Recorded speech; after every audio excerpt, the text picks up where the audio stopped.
Mère Fama a-t-elle été empoisonnée? Comment ça se fait qu'elle soit tombée malade d'un coup comme ça? On sait que bon, oui, il y a des maladies qui viennent avec l'âge, mais dans son cas, c'est un peu trop soudain. Et Bambi qui prétend ne pas avoir les numéros d'urgence de Dakar. La famille est grande, en plus elle peut appeler les voisins. Bon, on va dire que peut-être qu'elle a paniqué, mais c'est assez suspect. Surtout lorsqu'on pense à lorsque la femme d'Omar était sur le point d'accoucher. Bambi était l'une des premières avec Khadi à lui porter secours sans hésiter. Il n'y avait pas de panique dans ses gestes, elle était très rassurante. C'était d'ailleurs un indice qui nous indiquait que cette Bambi était mère, qu'elle a déjà vécu l'accouchement, elle savait ce que c'était parce qu'elle avait les mots qu'il fallait pour rassurer la femme d'Omar.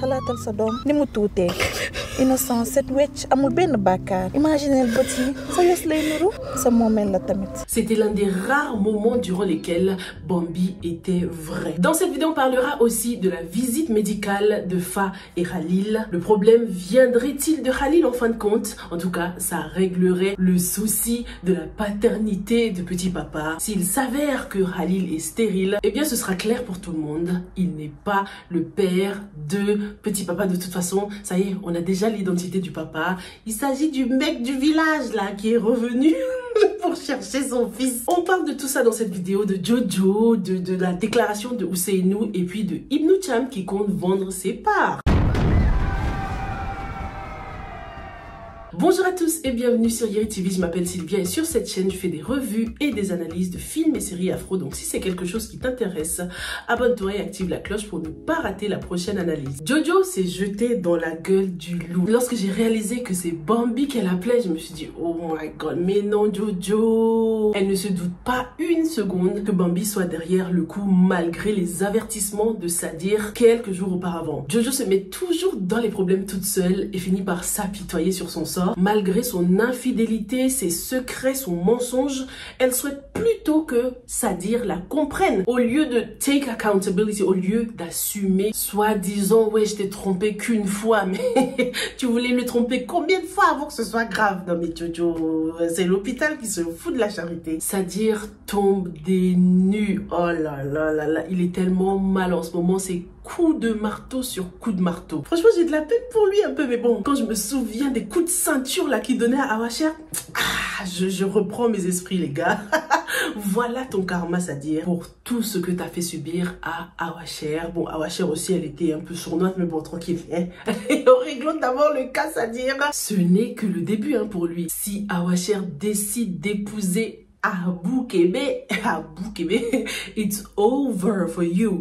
C'est-à-dire, it's over pour tes rêves d'une famille parfaite. Heureusement que Sadir ne croit pas du tout en ce que Jojo dit en ce moment. Il ne l'a pas cru en ce qui concerne Fa Bintou. Sinon, il n'aurait pas fait tous ces éloges à Khalil. Donc, c'est la preuve qu'il n'y croit pas du tout. Il sait très bien que Fa est une femme intègre. Jojo aurait pu réfléchir et se dire que Fa n'a aucune raison de faire une chose pareille en ce moment, alors qu'elle vient de revenir dans la famille.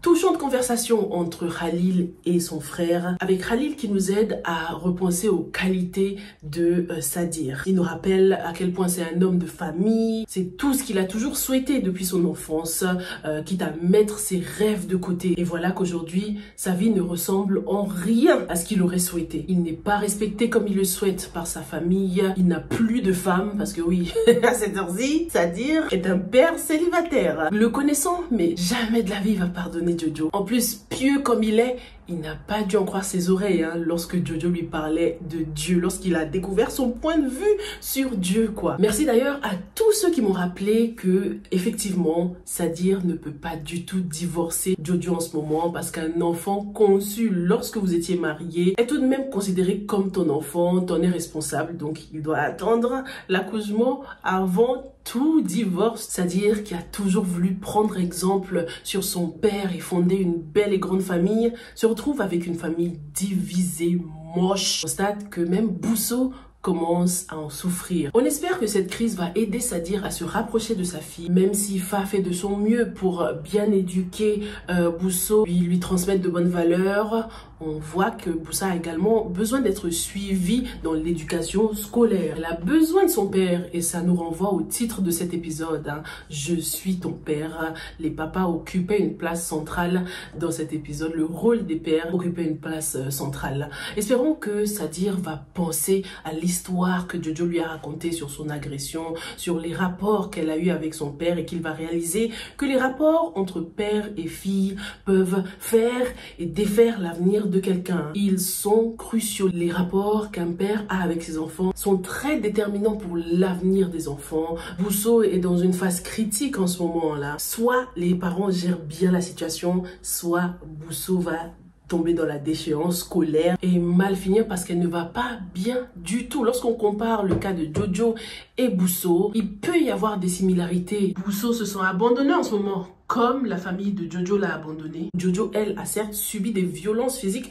mais Bousso est très atteinte psychologiquement, hein, avec ce qui se passe dans sa famille. En plus, Sadir également a besoin de sa fille. Peut-être que c'est Bousso, en l'absence d'Awacher, qui aidera à l'apaiser, à le consoler. Bousso, elle a toujours bien parlé, hein, donc franchement là, c'est une bonne occasion de le faire. En plus, quand j'y pense, j'ai l'impression que Bousso ressemble de plus en plus à Fabintou. Elle a un franc-parler comme elle est intelligente comme elle et elle a son petit côté têtu aussi, hein, tout comme Fabintou. À force d'être ensemble, la personnalité de Fabintou robs on Bousso. Elle se ressemble de plus en plus, c'est vraiment une maman spirituelle. Fa a donc eu un faux diagnostic. Oh, on est fatigué, c'est bon là. Je pensais que cette série n'allait pas tomber dans ce cliché des faux, des trucs truqués, tout ça. Oh, c'est toujours pareil dans les séries là. Ah non, finalement le résultat n'était pas bon. Non, non, non. Oh, c'est bon. En plus, ils ont consulté plusieurs fois quand même. Ça fait 3 ans, voire plus, qu'ils essaient d'avoir un enfant. On imagine qu'ils ont déjà fait des tests en France. Comment ça se fait que c'est maintenant que... Ah, all of a sudden, un spécialiste s'est rendu compte que ses collègues s'étaient trompés. Oh, ça m'a saoulé un peu ce scénario. En plus, ça véhicule un peu une mauvaise image, hein, du corps médical. Il y a toujours des erreurs. Enfin, ça fait peur quand même. Alors que dans la réalité, c'est assez rare des cas comme ça. C'est 1 sur 100 000. Donc apparemment Fa a bien une condition, mais qui n'empêche pas de tomber enceinte. Ce qui veut dire qu'en réalité, c'est Khalil le problème alors. J'ai tout de suite pensé à la maman de Khalil qui aura bien honte lorsqu'elle va découvrir que c'est son fils le souci, alors qu'elle a mis toute cette pression sur Fa. Et malgré tout ça, même lorsqu'ils vont découvrir que c'est Khalil le problème, Fa va quand même stand beside her man. S'il s'avère que Khalil est stérile, ça réglera, comme je le disais, le problème de la paternité de papy, comment il s'appelle le petit là, petit papa. Et tout le monde saura enfin que Bambi est une grosse menteuse. Il se pourrait que ce soit elle qui soit derrière le malaise de Mère Fama. Est-ce qu'elle a mis quelque chose dans son verre, dans sa nourriture? On sait que c'est elle qui a l'habitude de préparer le dîner, de faire les tâches ménagères dans cette maison. En plus, le matin, la maman voulait boire un petit thé au citron, je crois. Et on a eu l'impression que c'est Bambi qui allait le lui faire, puisqu'elle a demandé ce qu'elle voulait manger. Qu'est-ce que vous en pensez? Est-ce que c'est Bambi qui est derrière tout ça? Ou est-ce que cette maman est vraiment malade? Est-ce que c'est une stratégie de Bambi pour déstabiliser Khalil? Elle était présente lorsque la famille a perdu leur maman. En plus, elle aussi, sa mère est décédée. Est-ce qu'elle veut infliger le même mal à ses cousins? Après le décès de la maman, elle a vu comment tout le monde a été obligé de respecter les dernières volontés de cette mère. Et on sait très bien que la mère de Khalil souhaite absolument qu'il prenne une deuxième femme. Donc, est-ce que ce malaise est un moyen de faire pression? Bambi est-elle aussi sournoise au point d'envoyer quelqu'un à l'hôpital juste pour arriver à ses fins? Peut-être qu'au début, elle se disait, bon, je lui mets un petit truc histoire qu'elle fasse un petit malaise, mais que les choses vont mal tourner et que la santé de la maman va encore plus s'aggraver. On constate que la pression monte en tout cas. Il y a un sentiment de rushing là avec Bambi. Ça se voit que voilà, elle manque de temps. Il lui reste 3 semaines pour les résultats du test ADN. En plus, il y a le papa de son fils qui est arrivé en ville parce qu'il commence à perdre patience. Elle lui a donc donné ce flacon pour sûrement récolter un échantillon de son ADN à lui pour aller le donner au laboratoire. Mais on peut dormir tranquille parce que si Khalil est stérile, tous les plans de Bambi ne serviront absolument à rien. Ousseynou nous a sorti le grand jeu pour reconquérir la femme qu'il aime. C'était bien beau, bien mignon, hein? Pas too much. Kadi était très élégante et on constate qu'il connaît bien Kadi parce qu'il lui offre les choses qu'elle aime. Mais ça, c'était la Kadi d'avant. Est-ce qu'elle accorde toujours autant d'importance à l'homme rapport à ces trucs-là, aux choses matérielles comme ça, Hadi, elle a beaucoup changé. Hein. Ça se voit que ça l'a plu en tout cas. En plus, pour la première fois, elle a déclaré qu'elle aimait Ousseynou.